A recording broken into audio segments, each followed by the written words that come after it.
Test 4, Listening Comprehension. The first part of the examination is a listening test that will assess your understanding of spoken English. The listening test has 3 parts. There are 50 questions. Mark all your answers on the separate answer sheet. Do not make any stray marks on the answer sheet.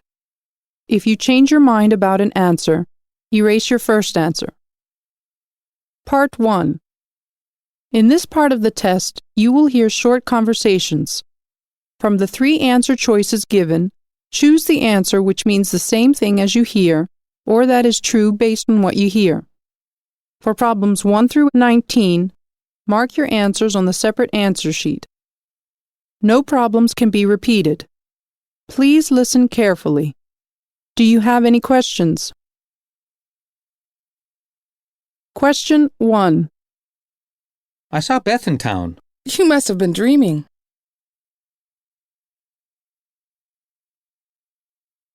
Question 2. Are Blake and Alexia getting divorced? Beats me.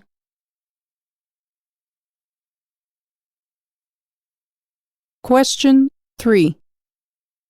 How did your test go? Everything fell into place.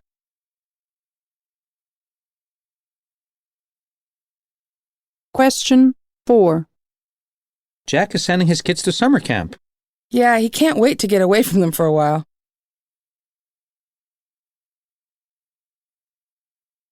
Question 5. Jermaine's always blowing his own horn. I know, it gets real boring.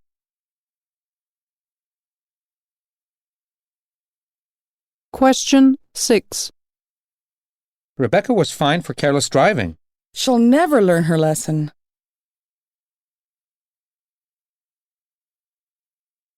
Question 7.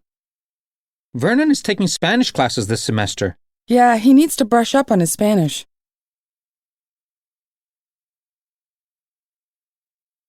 Question 8. Has the mailman been here yet? Yeah, he left a stack of junk mail.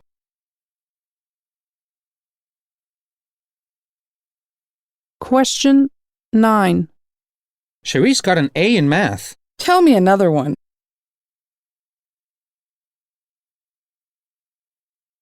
Question 10. May I help you, madam? It's about time.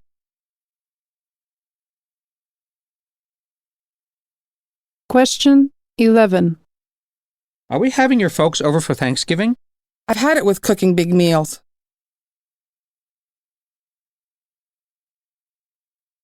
Question 12. May we have a table for 6, please? Follow me.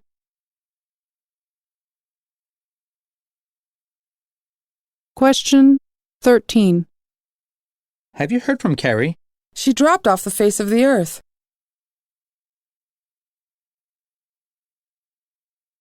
Question 14. What happened with that report? It's in the works.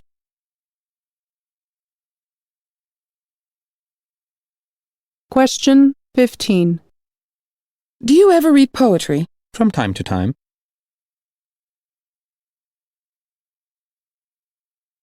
Question 16. Would you go out with Mike? Never. He's got a dirty mouth.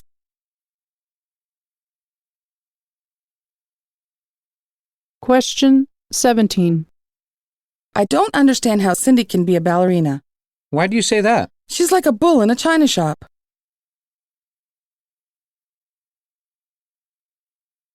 Question 18. Quit grumbling. I have good reason to.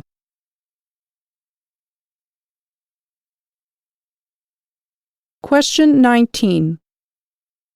Is this takeout? Sure is.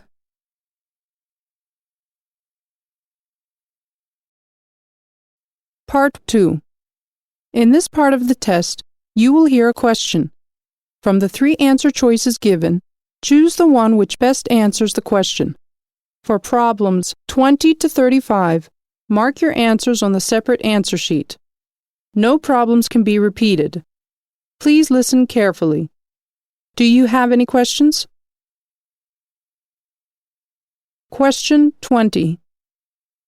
Where's the party?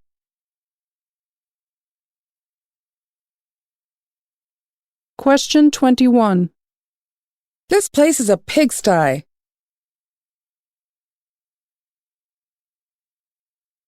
Question 22. Can you drop by my house after school?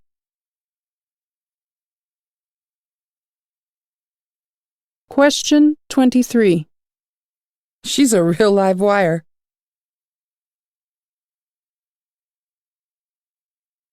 Question 24. We had the time of our lives.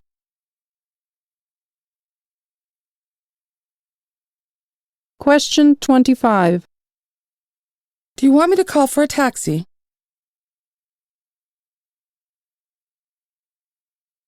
Question 26. What's ailing Dawn?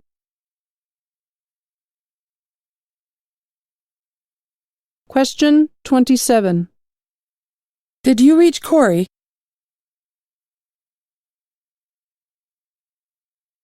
Question 28. How much did she pay for her car?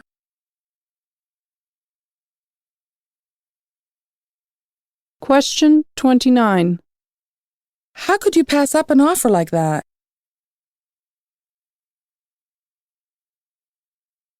Question 30. How long have you been working here?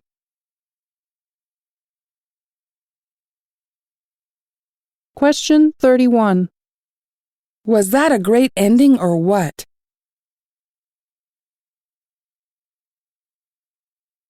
Question 32.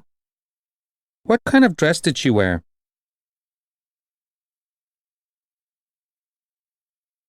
Question 33. Are there any prerequisites?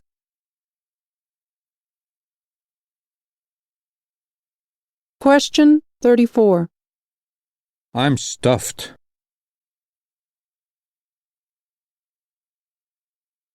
Question 35. Could you keep an eye on my baby?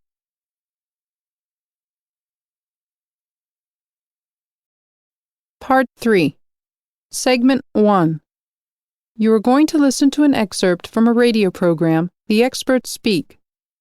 You will hear someone talking about work. For questions 36 to 40, choose the best answer.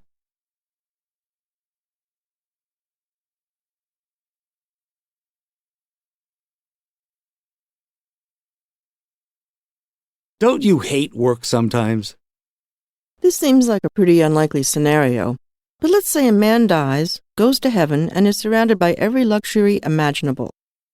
For a while, he indulges in all the pleasures for which he never had the time or money when he was alive. He decides, though, that he'd like to do something different one day. He'd like to work. Not possible, he's told. But the man complains that everything should be possible in heaven. Everything is, except work. The man begins to wonder if this indeed is heaven after all. What are you getting at? What I'm trying to say is this.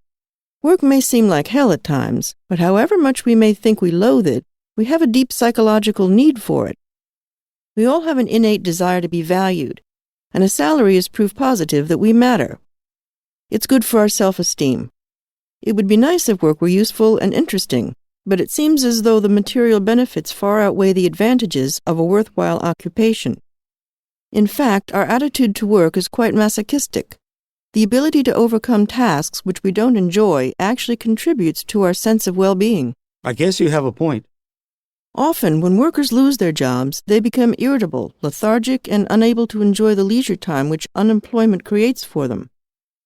As if being told you're not needed isn't bad enough, you have to cope with a work-driven culture in which the jobless are regarded as outsiders, slothful, or incompetent. It's no wonder that mental illness and suicide are much higher among the unemployed. There are also cultural attitudes toward work. An American who makes $1 million a year will most likely try to turn it into $10 million, while his or her European counterpart is more content with buying a country house and retiring. Americans also work harder than most other nationalities, except, of course, the Japanese. An exaggerated loyalty to your place of work, working 16 hours a day, and giving up your vacations can only result in one thing: misery. You can say that again. It may be true that we need to work, but like everything else, it should be done in moderation.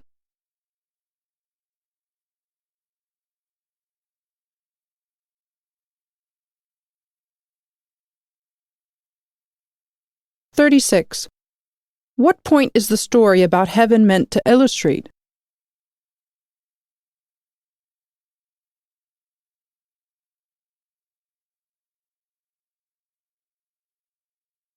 (37) Why is receiving a salary important?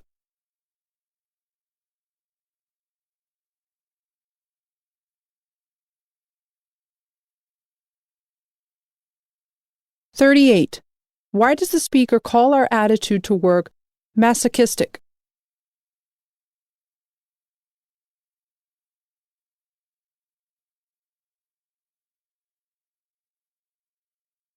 (39) How do employed people regard unemployed people?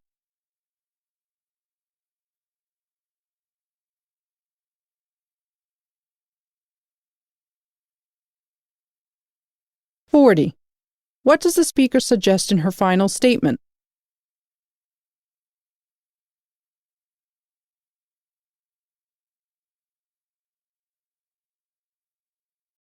Segment 2. You are going to listen to an excerpt from a radio program, The Experts Speak. You will hear someone talking about Levi's jeans. For questions 41 to 45, choose the best answer.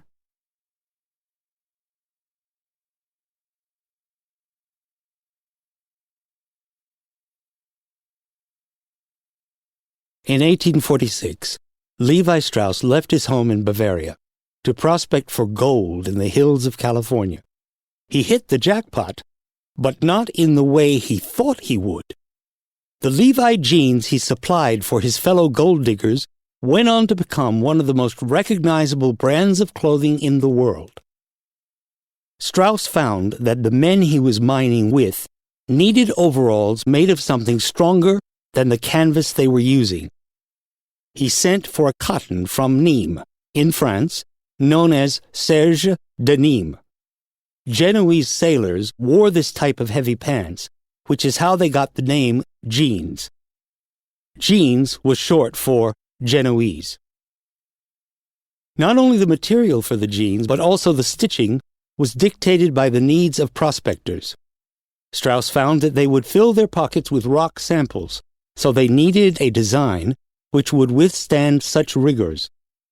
This resulted in the triangular tips inside the pockets where both corners are firmly stitched together. After the Civil War, Strauss sent his jeans to cowhands in Texas, where equally vigorous work required tough clothing. The markets he created in California and Texas were viable enough, but Levi's jeans' popularity didn't skyrocket until after the end of World War II, when teenagers of the 50s began wearing them as a symbol of rebellion, coolness, toughness, and sexiness. These images were promoted by Hollywood stars of that period, such as Marlon Brando, James Dean, and Elvis Presley. The 60s brought the period of peace, love, and flower power, and blue jeans fit in perfectly with the carefree and wild values that movement personified. Since then, people may have given up such carefree lifestyles, but they haven't given up their Levi's. The best piece of clothing to symbolize the end of the week when suits are hung in the closet is still a pair of Levi's.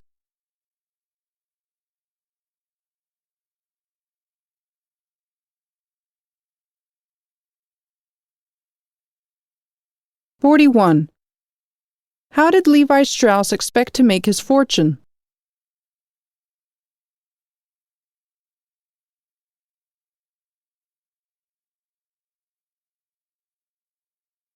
(42) Where did jeans get their name from?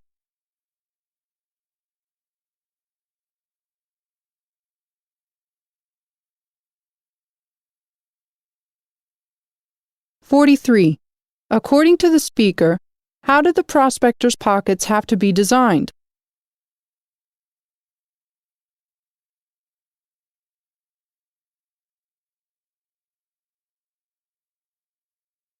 (44) In the 1950s, what did wearing jeans become a means of?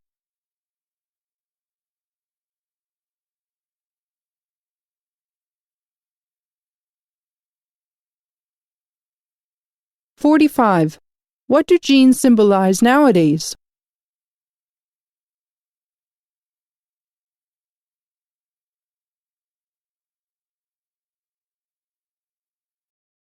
Segment 3.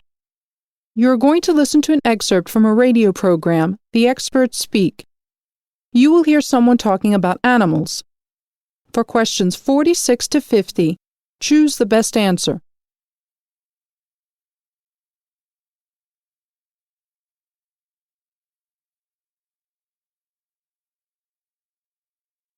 Do animals have rich emotional lives? Do they experience sadness and joy? For people who spend a lot of time with animals, these are silly questions. Common sense tells us that our animal companions do indeed experience happiness, sadness, anger, jealousy, and grief. But common sense is sometimes difficult to reconcile with science sense, which looks for repeatable observations under controlled conditions. Emotions are often fleeting, subjective, and unrepeatable. For centuries, the inner lives of animals were ignored because we assumed animals were automatons, biological machines ruled simply by urges, instincts, and hormonal rushes. We believed they responded mechanically to whatever stimuli they were confronted with. In 1872, Charles Darwin, already famous for the origin of species, published The Expression of the Emotions in Man and Animals. An instant bestseller, it sought to answer questions like, why do dogs wag their tails? Why do cats purr? And why do humans blush? Darwin, interested in evolutionary continuity, came to the conclusion that the higher animals like man manifestly feel pleasure and pain, happiness and misery. We share, after all, nearly 99% of our genetic material with our nearest biological relative, the chimpanzee. Is it possible, then, that with so much in common, we have emotions and other creatures do not? Researchers don't think so. But how do scientists study animal emotions? Like people, animals behave in recognizable ways when feeling happiness, grief, or anger. In addition, the study of neurobiology reveals that different species of animals have certain brain structures in common, as well as the chemicals that transmit information within those structures. When a researcher observes recognizable animal behavior, for example, a dog that looks happy, and then observes the same thing happening in that dog's brain that is happening in a human brain experiencing happiness, it becomes reasonable to assume that animals experience similar emotions. Still, it's important to study animals in their own environments and on their own terms. Joy in humans is not the same as joy in dogs or in wolves, because all animals, like all humans, experience emotions differently. Today, many scientists are accepting that non-human animals do indeed experience emotions, and there is increasing evidence that birds, reptiles, and fish experience some kind of emotional activity as well. The study of animal emotions has become an exciting, growing field that is quickly making up for lost time.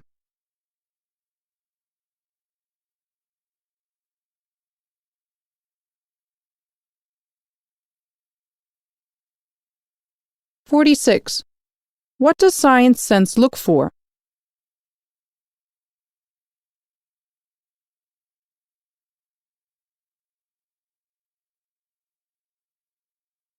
'47. What is the speaker's attitude toward animal emotions?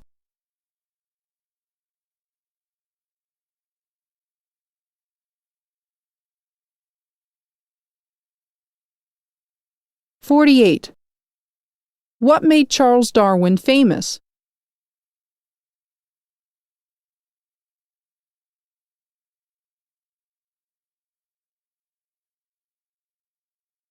'49. What has to be studied to confirm that animals have emotions?